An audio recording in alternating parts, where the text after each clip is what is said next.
Well, Keith Chegwin's sister, DJ Janice Long, joins me now. What a force of nature he was. An incredible force of nature. Unbelievable. He was full of life. Oh, you must miss him so much. Yes, we do. My dad, my brother, all of us, we all miss him. Obviously, his wife and his son and his daughter.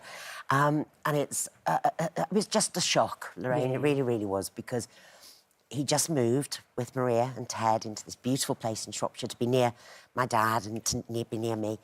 And then all of a sudden he gets, struck down with idiopathic pulmonary fibrosis, which we'd never heard of. I'd never heard of it, I'll be honest with you. 35,000 people have it, you know, and 6,000 people die every year.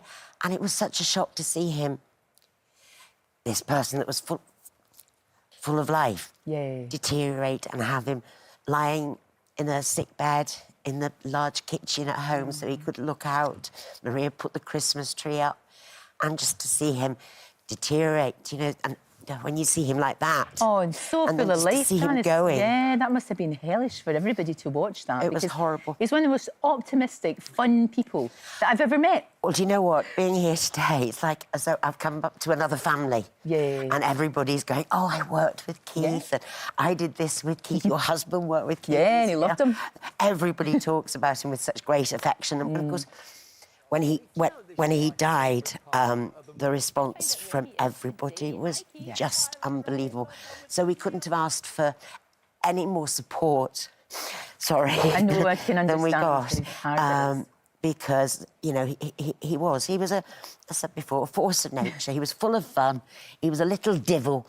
He was just all the right things that you wanted in somebody. And I'd hate anybody else to have to go through that, and that's why they need to be in contact with Action for Pulmonary Fibrosis or the Pulmonary Fibrosis Trust, because there is support there for people. They just need to have more money for research. Absolutely, absolutely. And he'd be the first one to say that as well. He really would. What I also loved about him was the fact that he had his tough times. Of course he did, and he was open. Very honest, though, Janice. He was so honest about it. I mean, I remember he went on TV, he talked about his problems, with booze, all of that. Yes. And then all of a sudden he kind of opened the floodgates, because back then, when he talked about it, nobody really did. No. He made it OK to be not OK. Yes, and he really did. To be open. And the thing, because he'd lived his life in the public eye since he'd been a kid, being acting and what have you, I think the only way he could deal with it was to tell the public, was to go, I've got a problem. And then once he'd done that, once he dealt with it, he didn't have, the problem ever again. He stopped everything. He was really, really good.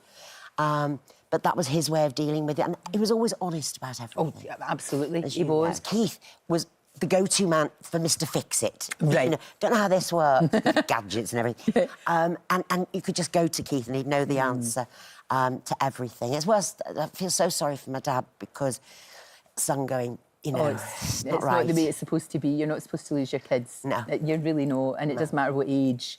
It's still really hard. He was so, even towards the end, though, really positive. He made sure that he was at your wedding. He wanted to be there, even though he was really ill. I said to him, you don't have to come. And he said, no, I would not miss that for the world. But you see, then he was full of hope that he thought he might get a lung transplant. Right. And then gradually things just started packing in. And it was quite, it was a shock, wasn't it? Yeah, it was really sudden, because everybody couldn't believe that it had happened.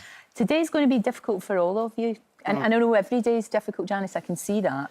But will you be doing anything special today? Maybe just sitting thinking about him for a little bit? Well, I'm going to see my daughter after this. Right. I'm really enjoying them, my son. And go home and see my dad. Yeah, I think that's the best idea. That's when families need to be together. I do hope it's some comfort to all of you how much he was loved. Thank you. No, it really does. I really hope so. It's beautiful. Yeah, thank you very I hope much so. indeed. And thank you for coming in and talking to us. I know how tough it is. All right, thank you. Thank you so much. Thank you.